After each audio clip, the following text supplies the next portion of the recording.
Hello friends, welcome to ocean study Adda. मैं ब्रजेश कुमार आप सभी का हार्दिक अभिनंदन करता हूं। आज के इस वीडियो में हम लोग प्रकाश संश्लेषण तथा उससे जुड़े हुए कुछ महत्वपूर्ण ऑब्जेक्टिव क्वेश्चन के बारे में समझने का प्रयास करेंगे जो बार बार एग्जाम में पूछ लिए जाते हैं। तो बिना देर किए वीडियो को स्टार्ट करते हैं। सबसे पहले जान लेते हैं प्रकाश संश्लेषण क्या है। प्रकाश संश्लेषण क्या है?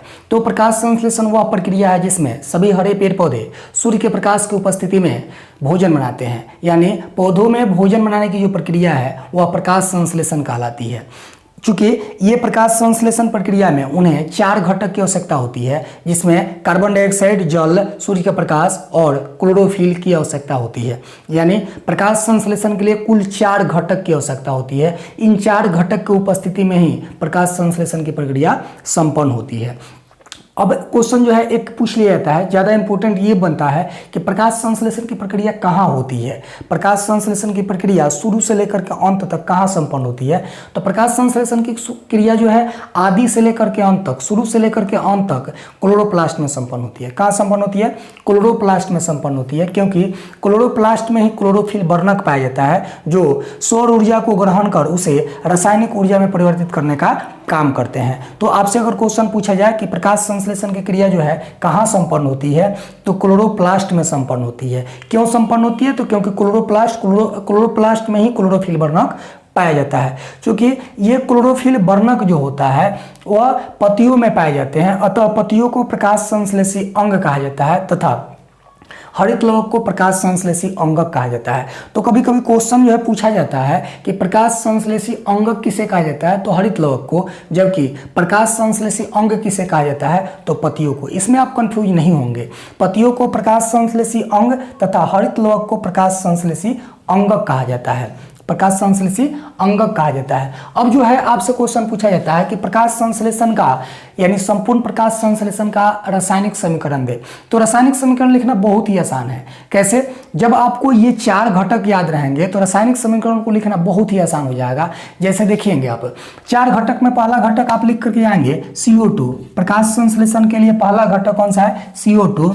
और दूसरा है H2O, और 2 को यहाँ दिखा देंगे। एक है सूर्य का प्रकाश, सूर्य प्रकाश, और क्लोरोफिल।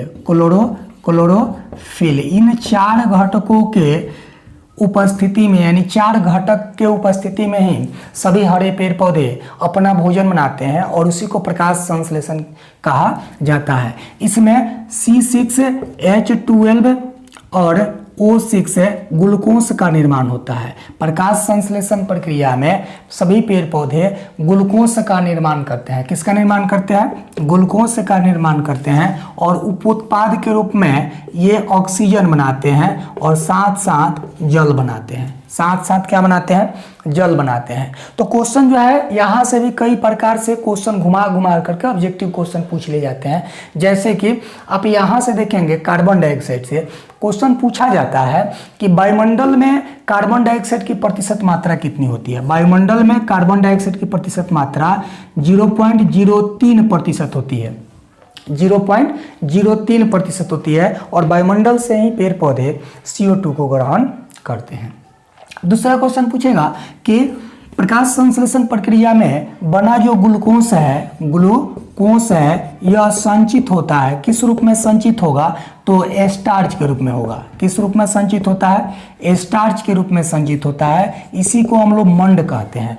स्टार्च के रूप में संचित होता है, जबकि इसका परिवहन सुक्रोज के रूप में होता है। इसका परिवहन किस रूप में होता है? सुक्रोज के रूप में होता है। एक क्वेश्चन यहाँ बनेगा कि प्रकाश संश्लेषण प्रक्रिया में उपोत्पाद के रूप में बनता है तो ऑक्सीजन। उपोत्पाद के रूप में किसका निर्माण होता है? ऑक्सीजन का निर्माण होता है और इस ऑक्सीजन को पेड़ पौधे जो है वायुमंडल में मुक्त कर देते हैं, जिसका उपयोग हम लोग श्वसन के रूप में करते हैं। तो ये आप थोड़ा सा ध्यान रखेंगे। इसको संतुलित कर लीजिए एक बार। आप क्या कीजिएगा, यहाँ 12 है तो यहाँ 12 बैठा देंगे और यहाँ 6 है, यहाँ 6 और यहाँ भी 6। ये जो है समीकरण संतुलित है। एक बार रिकॉल कर लेते हैं कि प्रकाश संश्लेषण के लिए पेड़ पौधे CO2 कहाँ से ग्रहण करते हैं? वायुमंडल से ग्रहण करते हैं। वायुमंडल में कितना प्रतिशत CO2 है?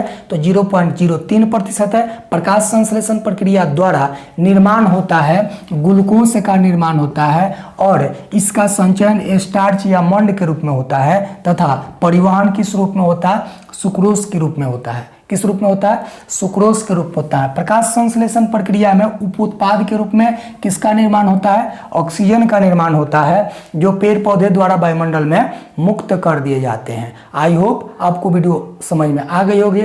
अगर वीडियो समझ में आई हो तो शेयर कीजिए, सब्सक्राइब कीजिए। मिलते हैं नेक्स्ट वीडियो में, तब तक के लिए धन्यवाद।